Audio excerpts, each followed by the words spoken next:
Сын Рамзана Кадырова Адам сыграл свадьбу в родовом селе Ахмат-Юрт. Путин лично поздравил Адама Кадырова с женитьбой, сообщил об этом в своем телеграм-канале Рамзан Кадыров. В соцсетях и СМИ появились фото и видео, на которых Адам Кадыров запечатлен за рулем лимитированного Mercedes-Benz G-Class Stronger Than the 1980s. Всего таких автомобилей выпущено 460 экземпляров. Поставка в Россию запрещена с марта 2022 года из-за санкций ЕС на роскошные автомобили. В Германии цена такой машины начинается от 160 тысяч евро.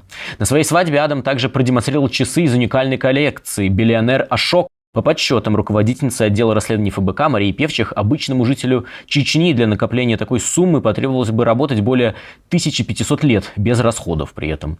Кроме того, на видео 17-летний молодожен стрелял в воздух из пистолета Стечкина. Кстати, новость о часах Адама Кадырова появилась в провластных изданиях. «Коммерсант», «Лента.ру», «Газета.ру» и «Ура.ру» сделали об этом заметки. Однако к полудню издание «Ура.ру» удалило публикацию об этих часах. Но «Лента.ру» выпустила второй материал. О том, что происходит вокруг женитьбы сына Кадырова, поговорим с политологом Русланом Айсиным. Руслан, здравствуйте. Здравствуйте.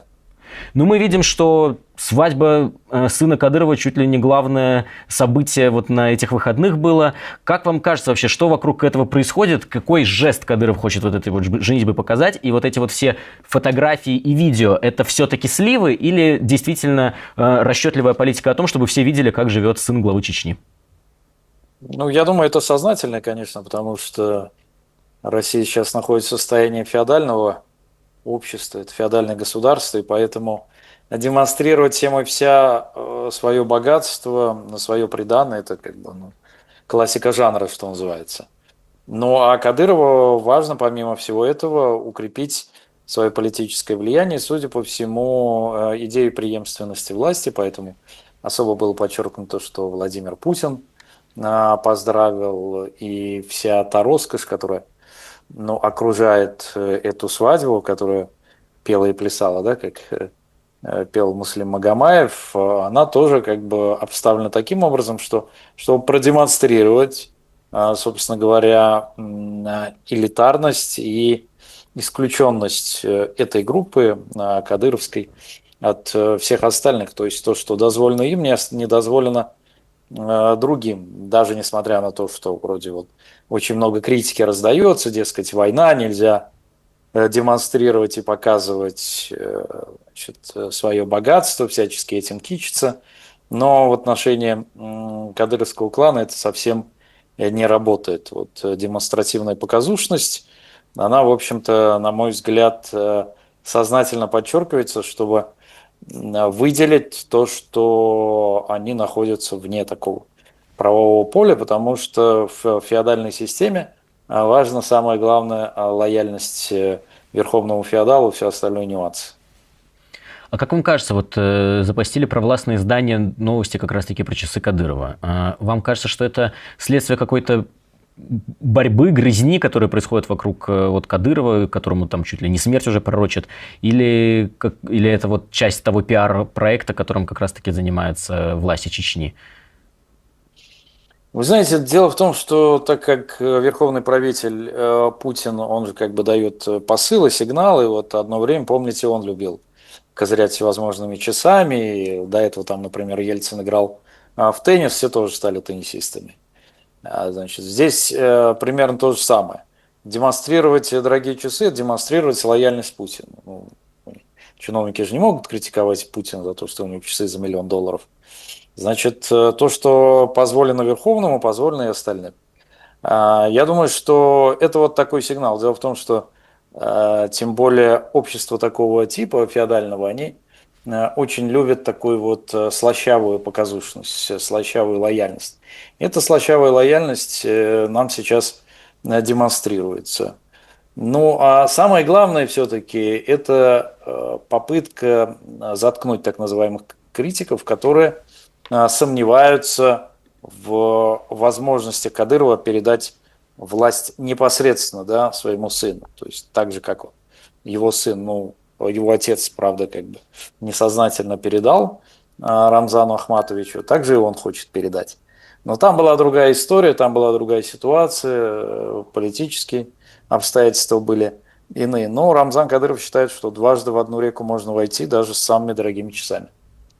А как вам вообще кажется, вот этот вот проект передачи вот этой феодальной власти по наследству, он вообще возможен даже вот в условиях тех, в которых мы живем сейчас? Или все-таки идея с тем, что после Кадырова править будет его сын Адам, это даже как-то не видано даже по тем меркам, которые мы видим сейчас?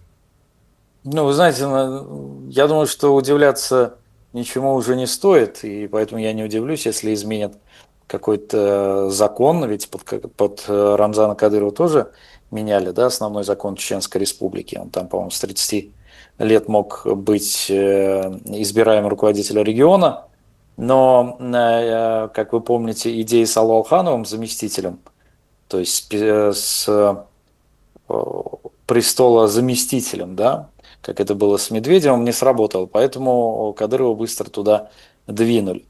Здесь вполне может быть то же самое, может быть поставлен какой-нибудь надзиратель, ну, какой-нибудь, опять-таки, Адам Делимханов, а при нем будет первым заместителем Адам Кадыров. Это не говорит о том, что этот проект удастся, потому что есть разные обстоятельства, которые могут сложиться тем или иным образом, но я думаю, что попытка таковая будет. Поэтому, собственно говоря, и идет вот перекрестие семей, да, то есть Кадыров связывает свое окружение родственными узами со своими отпрысками, для того, чтобы вот этот клан внутри не имел противоречий, хотя, конечно, это невозможно. Чем больше клан, тем больше в нем как раз-таки противоречий. Это попытка пойти по пути там Саддама Хусейна, да, ну вот монархий Персидского залива в том числе, на который так ориентирован Рамзан Кадыров. Там это, в общем-то, политическая традиция, культурно-политическая традиция. В Чеченской Республике такой политической традиции нет, она только формируется.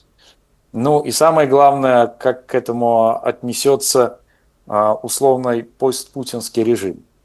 Путин-то может одобрить, а вот потом, что будет после Путина, это большой вопрос.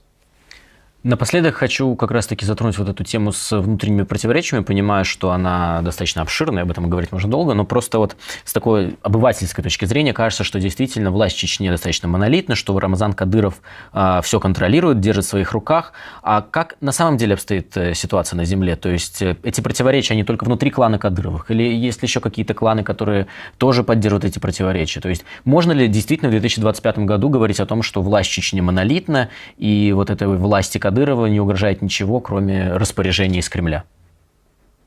Я думаю, все-таки противоречия существуют. Опять-таки, сам проект преемника подразумевает, что власть разрывается, да, то есть ее ткань будет разрываться, потому что люди начнут ориентироваться на нового преемника, на нового ставленника. Кадыров может рассматриваться уже как раненый лев или хромая утка, как говорят в Америке. Поэтому так или иначе это, конечно, будет расшатывать систему. Плюс ко всему, к этому преемнику, к другому преемнику будут стягиваться молодые и борзые волки, которые как бы хотят заместить уже своих старших товарищей, своих родственников. Но видно же, что у Кадырова, Рамзана, я имею в виду, хватка уже не та, это очевидно.